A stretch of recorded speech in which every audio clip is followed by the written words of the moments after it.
Hey guys, what's going on? Blade the Striker here. Today, I'm going to be giving you guys the top 5 AD carries for patch 5.7. With the recent rise of tanks, some AD carries have fallen off while others have gotten stronger. I will be discussing the pros and cons of each AD carry and why some have fallen out of popularity while others have grown. Note that this is just my opinion and not fact by any means. However, the champions I have chosen are still very highly rated for solo queue, and this may not always apply to ranked 5s or competitive standards.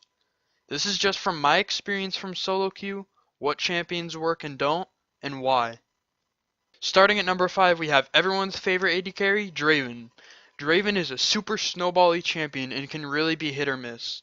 If you get a few kills early on, your passive skyrockets you ahead of the enemy AD carry, and you can get a BF sword as early as 5 minutes, depending on how many stacks you have, and if you can get first blood. His laning is really strong as well, because not many AD carries can successfully win trades versus him in his spinning axes. However, if he dies early on or can't cash in his stacks, you'll have a hard time. He needs his stacks cashed in to become the monster everyone fears. If he does get the stacks, however, he can win almost any trade or team fight, but even then he still can be risky. You need to catch every spinning axe on Draven because that's where almost all of his damage comes from. If you have no axes to use, you are reliant solely on your auto attacks without the empowered damage coming from your axes, so catching axes in fights is crucial. If you can successfully catch axes and snowball early on, you can easily carry a game on your own as Draven. Coming in at number 4 is Corki. After his huge pick and ban contestant after the end of Season 4, we saw him fall out of flavor of the month. It's not because he got overly nerfed or anything, and in fact his only nerf was to his W mana cost, changed from 50 to 100, meaning his damage was unchanged. Other AD carries just rose to popularity, but Corki has always had a place in the meta, and still does. His laning is quite powerful, and the Triforce power spike is absolutely huge, making Corki's mid-game one of the strongest out of any AD carries. He also has a nice mix of AD and AP damage, making it very difficult to counter build against him. The major issue with Corki is that he tends to fall off late game compared to other AD carries, since a lot of his burst gets mitigated once the enemy team has full build that includes resistances. The main thing that makes him so strong, as I said, is the difficulties of counter building him, but once late game hits, he loses that massive advantage of having mixed damages. However, he is still relevant with his E, Armor Shred, and can still dish out a lot of damage, especially in the late game. Taking the number 3 spot, we have Graves. Around 2 months ago is when he made a huge debut in LCS, and that's when people realized just how much damage he could put out in such a short amount of time. Graves is a valuable AD carry because he has by far the most burst potential of any other AD carry. He also has a dash which can help him reposition himself in close team fights, and give him a good amount of mobility with the cooldown being reduced by auto attacks. The huge problem with Graves is that he struggles versus tanks. He relies a lot on his burst, so when he has a 200 armor tank in his face, his Q and R combo won't be doing as much damage as you would expect. If Graves is matched versus a tank, he is almost always forced to build a Blade of the Rune King for the percent of health damage, or else he will have a huge struggle going against them, his burst potentially being completely negated. If you can work around the tanks, Graves' damage and teamfight potential is extremely high, and all around Graves is an extremely powerful AD carry that can dish out a lot of damage. At number 2 we have Lucian. Lucian has received countless nerfs in the past, but that won't keep him down, especially in this meta. With the rise of tanks, Lucian's mobility, short cooldown abilities, and his double shot passive makes him one of the best tank busters.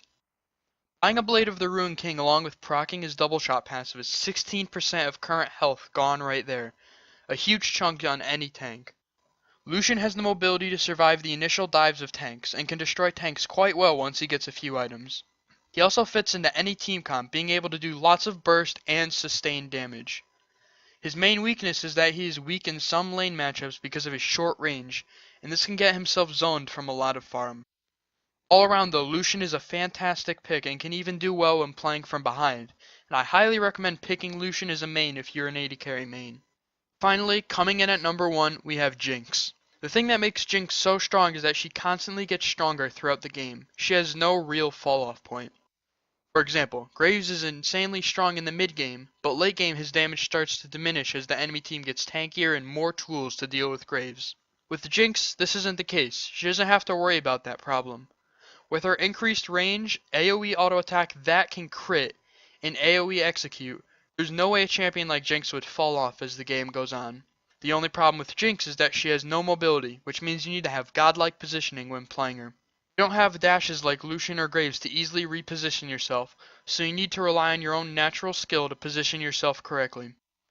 However, her lack of mobility is made up for in her immense teamfight presence, where she has so much AoE from auto attacks to chompers to her ultimate, and she's just all around an insanely powerful AD carry that only requires a few kills to get snowballing ahead insanely far. Speaking of Jinx, I have a Jinx guide I just recently uploaded, so I'll leave a link down below if you're interested in checking it out, as it's still very new. Some honorable mentions include Sivir, Kalista, and Ezreal. Sivir definitely stands out as one of the stronger AD carries of the three, but I didn't put her on this list because I feel like she isn't used as well in solo queue as in competitive play. Don't get me wrong, you can completely dominate with her as well, but I just don't often see people putting her instant engage to good use, especially when solo queue is a mosh pit of mini skirmishes.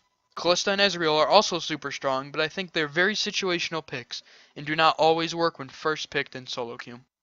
Thanks so much for watching, guys. I appreciate you all tuning in this far into the video. Remember that this is just my opinion on the best AD carries for solo queue. However, I've played lots of solo queue this patch and theory crafted which of the AD carries are best and why, especially keeping in mind the rise of the tanks. Anyways, thanks for watching. I really appreciate any likes or comments that are left. I always read and respond to all of the comments I get. Let me know down below in the comments what your favorite champions are for solo queue and why. So thank you all one last time, and until next video, peace.